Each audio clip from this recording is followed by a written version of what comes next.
Hello, I'm Casey Aiken, and this is 21 This Week. Coming up next, hot flash from Cleveland. The Republican Party unites against Hillary Clinton. Well, duh. Forecast for Philadelphia. Can Hillary unite the Democrats? And is Montgomery County immune from racial tensions? Or should the Black Lives Matter spotlight be focused on our neighborhoods? Our panel of insiders will give you the story behind the story. We're joined by consultant and business strategist Rich Parsons, Republican activist Jerry Cave, Republican strategist Robin Uncapher, and education specialist Cynthia Rubenstein. Stay tuned for 21 This Week, next.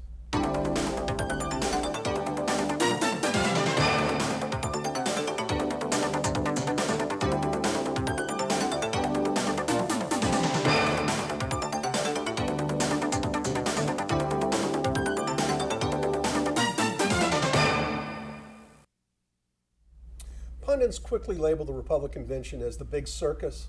They snidely remarked that the Trump slogan should be "Make America Degenerate Again." And yet, after a week of demonizing Democrats and even some controversy thanks to Senator Ted Cruz and his defiant parting shot, there seemed to be remarkable coalescence of Republican support around a candidate recently viewed as unelectable by most analysts. But did they? Robin, the convention started off with reports of a rules fight, and by the end of the week appeared to coalesce around their nominee. What was your overall impression of the convention? My impression was that it was a convention that was dominated by a hostile takeover of the Trump people from the Republican Party. It is true that they appeared to be, I mean, if you look at the absolute surface, of course, there weren't people walking out, but the fact that they had to suppress a roll call vote, the fact that the Trump people ran around getting people to boo Ted Cruz, as though that actually is not going to resonate with people out there in TV land who are watching this on television as people are booing, former candidate for president of the United States. I thought it went as well as it was going to go. It probably went better, but they had a very weak group doing, when I'm sitting there watching the ultimate fighting machine be one of the people talking about the candidate for president, that's not an impressive group to me. It's not the demographic that they're going after. Jerry, John Podhoretz, editor of Commentary Magazine, a speechwriter to former presidents Ronald Reagan and George H.W. Bush, and someone whose conservative credentials cannot be questioned, described Donald Trump's speech on Twitter this way: "This may be the single most negative speech I've ever heard. After watching the convention, do you still believe that Trump understands the pulse of the nation?" You got two questions there. I'm going to answer them both for you. So how do you think he won the election? He had less staff, spent less money, he got more votes than anybody in history, and he did it because he understands what the problems are and he gave plausible solutions to them. And these are things he's criticized for 30 years. So that's absolutely exactly the way he got it, and that's why he's still gaining support. Now, as to the negativity, in case you haven't paid attention, and I recommend all of you do that, there's a great deal to be negative about. We have more illegal aliens, people on welfare, out of the workforce, terrorism, domestic and international. These things are horrible. And the media, and you're falling into the trap, Casey, which disappoints me greatly. The trap is this: the media is trying to blame Donald Trump for the negative things, much of which are the result of the executive branch of the government, which is Obama and Hillary Clinton's foreign policy. And they're blaming Trump for bringing them up and bringing solutions to the American people. What I'm really looking forward to is our leftists on the panel tonight to tell us those problems don't exist and it's not their fault. So Jerry, let's hear from them. I take it that's a yes. That was right in the very beginning. Rich. I'm not a leftist on the feel panel. that the best speech delivered this past week was delivered not by Donald Trump, but by Donald Trump Jr., who described his father as candidate of hope and change in a country desperately in need of a renewed sense of confidence and purpose.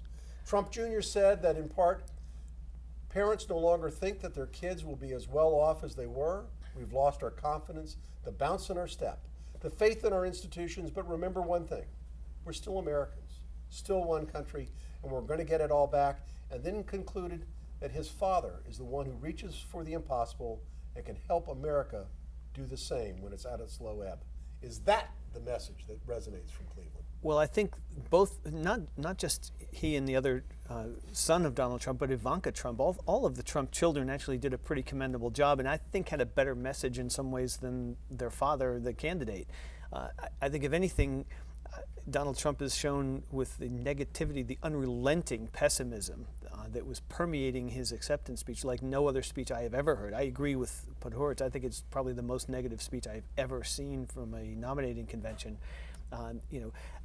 In contrast, I think the kids at least try to put some silver lining and some dose of reality. Not everything about America has fallen, down. A lot of the things that Donald Trump. Isn't that the point? And Jerry tapped on this. That during the primary, these were the voters that came out and voted for him, and these are the voters that he has to get out. Yeah, to for vote a primary, that's true. But the key thing is a lot of what he said is just factually false, and No, we'll it's hear not about that next factually week. Yes, false. a lot of I it wanna go to is. Cynthia on Hillary this Clinton didn't before I open engage up. in regime change in Iraq. That happened to be President Bush. Okay, Oh, that is fact. okay, Okay, that's he one- misstated that. Rich, There I are want a to go to dozen Cynthia things he before just we made open up. it up to debate. Cynthia, what was the most significant thing you saw come out of this convention? Things like the pained expression on Paul Ryan's face, the absence of powerhouse Republicans who would have been there if there had been another nominee for the party for the presidential election. And I think that's what's going to those who were missing in action will be this is the resonating. question I want to ask. And Jerry, I know you're dying to get in. It seems to me that all of those mainstream Republicans, the ones that had the pained expression like they had heartburn, those aren't the Republicans that Trump is going for. He's not, but he can't Trump is win speaking with to can't win the just general those election. Republicans Speaking to a new audience. that he is speaking to. Or am I wrong? Yes, you are wrong. The more these people, the more the media and the elites of both parties come out against Trump, the more confirmation to working Americans and middle-class Americans that this is the right guy. The people in this country know we've been betrayed, and they were for Bernie Sanders and for Donald Trump. And look at the enthusiasm for those two compared to the lack of enthusiasm for Hillary Clinton. You and know, the Jerry, rest. millions Conventional wisdom millions is not more wise in this working case. class people voted for Hillary Clinton than voted for Donald Trump. Millions more people total voted See for how it Hillary turns out in Clinton November, my than man. Donald Trump. And he's writing off entire he is- swaths Yeah, of the and population he's- that he has Who's he writing off? alienated. all the moderate And Republicans, people of all color. the all the Women, yes, he's young writing people. off. He's They suffer more alienated from He's so writing many of off. them with his than do, ridiculous But this is the pronouncements. question. He's writing You're off- saying that he's Yeah, no, writing him but- off. And this is the question about unity. Will the mainstream Republicans vote for Trump because he's not Hillary, or not vote at all? We're going to find out in November, because right now we're going on to Philadelphia. And in contrast to the Republican convention, where prior to the start of the convention there was fear of an intra-party fight on the convention floor, broadcast live in prime time, the Democratic convention, starting next week, should be a walk in the park. Nonetheless, there are those that believe it's taken too long for Hillary Clinton to unite the Democrats. And despite Senator Bernie Sanders' endorsement of Senator Clinton, the party remains divided. Cynthia, the lineup of speakers for the Democratic convention, it speaks to what you were talking about. It's a kumbaya moment, heavy on elected office holders, featuring the liberal darlings of Senator Sanders, Elizabeth Warren, and oh my gosh, even former Maryland Governor Martin O'Malley. But in the words of sportscaster Steve Zabin, Team Donkey plays to win.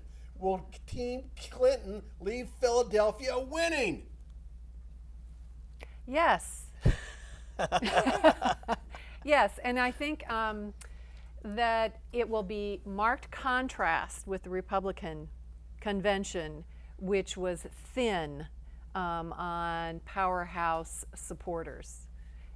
This will be a walk in the park. All right. Rich, much has been made by the chattering class about the speakers at the Republican convention who had lost family members in Benghazi or had been slain by an illegal alien.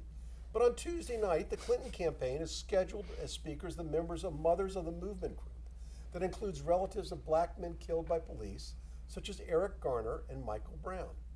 The Philadelphia Police Union is blasting the Clinton campaign for inviting relatives of victims of police shootings, but fail to include relatives of slain police officers.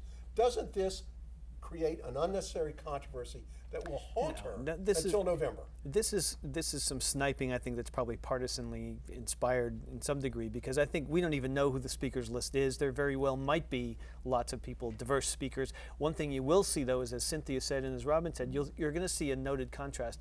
This party is far more united right now than the Republican Party. You're going to see the full spectrum of speakers from the left and the center and the mainstream and all wings of the Democratic Party.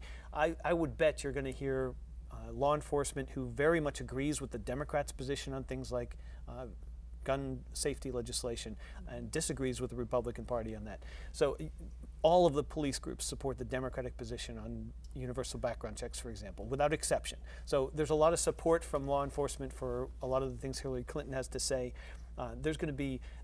We're Democrats, so there's never 100% unity in our party, but it's going to be better than what you just saw this week. As far as the police goes, you're whistling past the graveyard. No, that's not true. This issue about lack of support and the fact that the Democratic Party is not supporting the police on this. That is not a true. Big That issue. That is not true. true. All right, I wanna You're go to taking Jerry. Donald Not Trump true. talking points and making the mistake of thinking they're fact. The Jerry. Democratic Party is not lacking support for police. Team Donkey plays to win. Team Elephant plays like the Bad News Bears. So is Team Donkey going to come out really strong out of Philadelphia?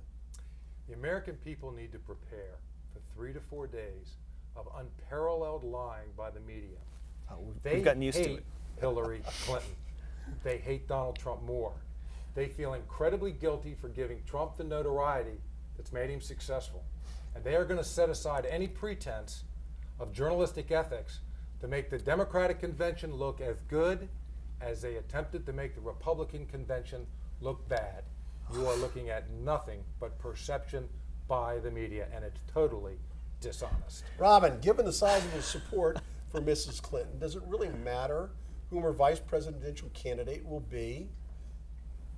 Absolutely. It makes a big difference because it would be a huge missed opportunity. Right now, the biggest thing she's got going for her is Donald Trump.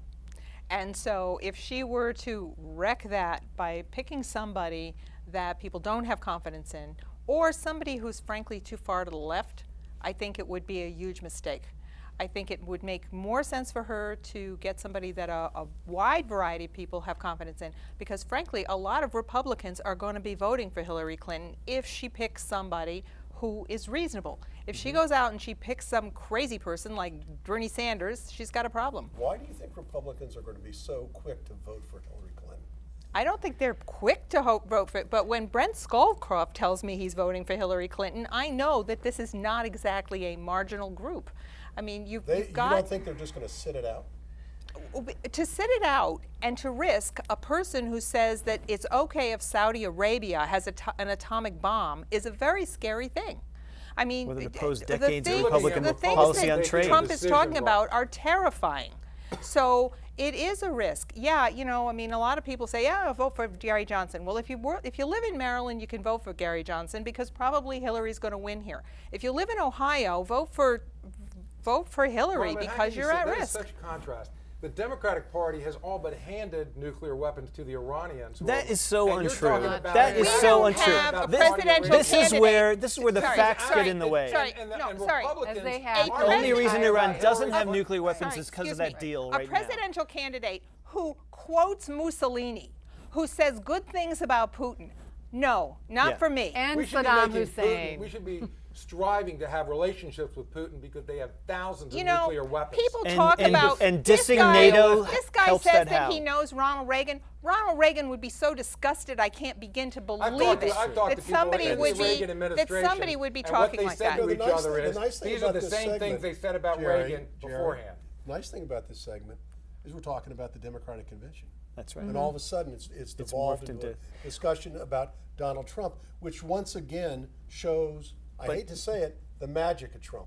But Casey, Yes, it's also it's true. because there actually isn't that much drama other than the VP pick coming up this week. The Democrats are not fundamentally But isn't And that here's all, the divided thing. over also- major Hardly- policy what- issues I'm like gonna finish this. Okay, all right, Isn't that but I have one more thing to That's say. her problem? strength. That's her but strength. Isn't it also her weakness? That she's just another retread of No. the Obama administration, and this is a change election. No, they Wrap made it her up. look Trump good. goes both Wrap it up. ways. Trump has only, there's a ceiling to his support. All right. And what Hillary Clinton and the Democrats will be able to do, there's a broaden lot the more base. capacity for them to bring more people isn't this into the great? fold 'Cause to we're vote gonna for her. Fight this out That's all right. the way to November. Right. But when we come back from this short break, does Montgomery County have a race relations problem between the black community and our county police? Stay tuned.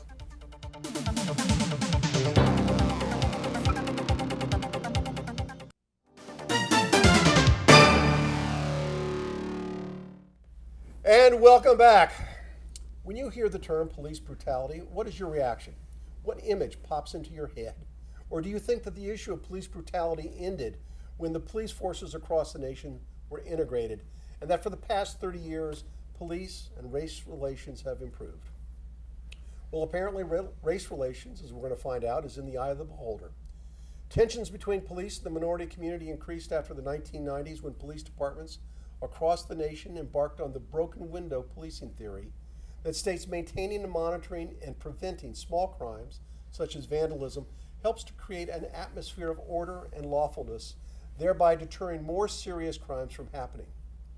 But while focusing on misdemeanors has had an effect on reducing major crimes, it has come at a cost, as police and the community come into ever more conflict over what seems like trivial matters that sometimes may have deadly consequences. The phrase Black Lives Matter was born in July of 2013 in a Facebook post by Alicia Garza called a love letter to black people after the acquittal of George Zimmerman in the shooting death of Trayvon Martin in Sanford, Florida. But the Black Lives Matter movement didn't reach a wider public until the following summer, when Michael Brown was killed by a police officer in Ferguson, Missouri. And the movement has grown in strength and has also spawned controversy. This year, just recently, 8 law enforcement officers were targeted and murdered. And there are those that conclude when these police officers were gunned down by black nationalists, it must be Black Lives Matter who is to blame. Now, here in Montgomery County, it may seem like an unlikely community to be in need of a discussion. But we cannot ignore the national debate, and into this cauldron of emotion, Montgomery County governmental officials sought to examine the status of the relationship between the police and our minority community. Officials and county residents packed a town hall meeting on the Tuesday night in Silver Spring, and then again on Wednesday in Germantown, meeting the police and having a community discussion on race relations that were hosted and attended by all county officials. Promoted as a means for the public to join a dialogue about the importance of a respectful and trusting relationship by police and the community, it became clear that many white attendees felt that there were positive vibes, as described in the Washington Post, between African Americans in the county, while black attendees described a sense of alienation and fear of the police. Even County Executive Ike Leggett shared a personal story.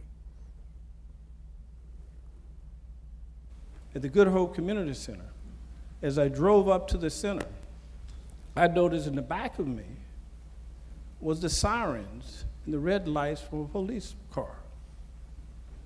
And so I got out. I thought maybe I'd been speeding down Good Hope Road or had some type of traffic violation.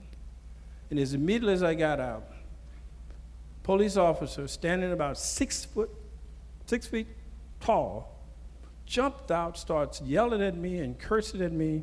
Now I am dressed in jeans and sweater and a baseball cap. That's the way I'm dressed. And he jumped out and swearing and cursing at me, and I'm saying to myself, this is not real. Finally, the purpose of these two meetings was to promote a respect between the police and the community and to prevent those types of situations, those casual exchanges, from happening and becoming dangerous here in Montgomery County. Robin, is there a problem or a perception of the problem here in Montgomery County? I don't know if there's a problem or not because I'm not black and I haven't been pulled over. I will tell you this, if I had a black son, I would be concerned. I would be concerned. I should add that I've had really good interactions with police officers here in Montgomery County, and they have done really good things for me and my family from time to time. So I'm not going to tell you that I think all of that. I would like to see, frankly, I'd like to see cops walking a beat in this area, getting involved more with the community. I think it's great that they decided to have this meeting because it really shows that they're thinking ahead about this kind of thing. You know, is there an ongoing problem? Well, not for me, but you know, I'm not a person that anybody would suspect anything of. Cynthia, what's your reaction to holding these two series of meetings and the fact that we are moving proactively to try to address a problem before it happens? I believe a lot of raw emotion was expressed by people who've been impacted by unfair treatment by officers. I have to believe that the majority of Montgomery County's police officers are fair. But I do know that the reality of a young person, for a young person of color or anyone of color, is the instant they see a police officer, the hackles go up on the back of their neck. But this is what I want. This is what I want to. And I think vice versa. I think police officers have for an instinct I want to ask this question. not For feel years, trust and Montgomery County has had a reputation of good policing, as opposed to some of our neighboring jurisdictions, which has not. And so I think that, if people become suspicious, is it because there's a real problem or the perception of a problem? No, I think there are real problems, especially in the parts of the county where there is much more diversity, where there are lower incomes, and where perceptions of police towards certain people color the way that they treat them when they encounter them, Especially young men. especially young men. So reportedly, black parents have a conversation with their children. No, called really, the they do. talk. Right. That's good. Really, they do. So my dad had a conversation with me and my brothers, same one. And he didn't need to do that. You don't have to be a genius that when the police interact with you, it's yes sir, no sir, and you don't give them a hard time. And in most of these incidents, I'd like to hear one that isn't, when there has been a problem, it's because they're not cooperating with the police. There was a If you healthcare have a worker problem shot with the other police, day. You take the badge number down and you deal with it. You don't sit there and get in an altercation.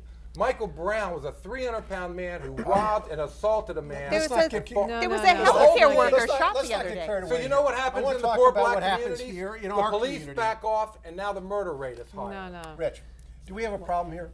I think we do have a problem, but it's good to see people having these conversations before we have a fatality that's one of these cases that you see on YouTube. And I think it's worth having this conversation and hearing both sides, because I've done a lot of work with police departments and leaders over the years in many, many aspects of my career.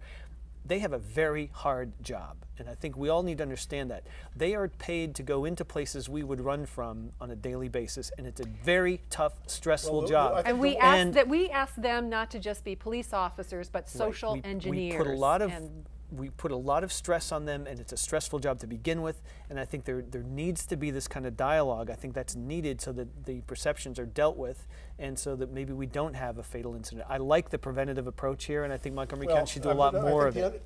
And we have to wrap this up. But I think what underscores not only the work that Tom Manger and the police force are doing, but the training that is necessary. When you look and you listen to the experts who say, how do we avoid this? They talk about training. Obviously, we in Montgomery County have put great emphasis on this, and we should be thankful. We should be thankful to our county executive and our county officials for putting this on. Stay tuned for parting shots when we come back from the short break.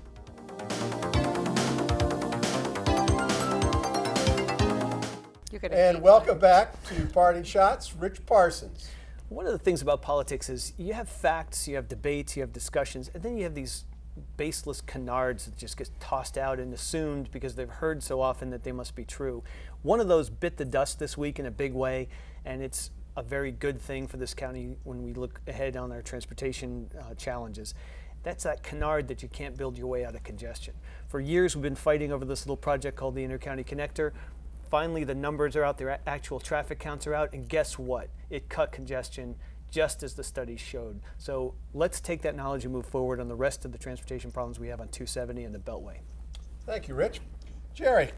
The more they attack Donald Trump, the stronger he gets, and this is true for Melania Trump as well. My Facebook page, when they attacked Melania Trump because she had an overlap in her story with previous first ladies, my Facebook page blew up from 2,000 to 20,000. And one of the things that we knew, two things we knew before the convention, is that Donald Trump had unparalleled success in building and in broadcasting. And when we got to see her speak and his kids speak, we know he also has it when it comes to parenting. Thank you, Jerry. Rob and Uncapher, your parting shot. Okay, this is for all those women out there in Montgomery County. I want you to get out your pens or your emails and write to Montgomery Mall and tell them that crop pants need to go. Crop pants have overtaken Montgomery Mall. Every woman I know thinks crop pants are ugly. They come back every 20 years. Now you can't buy a decent pair of pants at Montgomery Mall because they are filled with crop pants. So. Okay. Thank you, Robin, and that's what the internet is for. Cynthia Rubenstein, your parting shot. All right. So in the midst of horrible world news and difficult political climates and contention, etc., I took several breaks this week to spend time with middle schoolers in summer camps. Kids 11, 12 years old in a college readiness camp and a girls in engineering camp to get a dose of positivity, inquisitiveness, and aspirations. And that was the antidote to the political poison this week. Thank you, Cynthia. I want to thank the panel for being here. I want to give a little parting shot of my own. And I got my love of politics from my father, who ran for the U.S. Senate from the state of Kansas. And Sunday is his birthday. And in honor of my dad, I'm wearing one of his ties. This tie has been around for more than 40 years. And I think of him often, and I think that he would enjoy this political debate, but also be aghast at this political debate. So for 21 this week, I'm Casey Aiken. Remember, you can follow us on Facebook or like us on Facebook, whatever the heck. Follow us on Twitter, like us on Facebook, and you can watch us on YouTube. Thanks.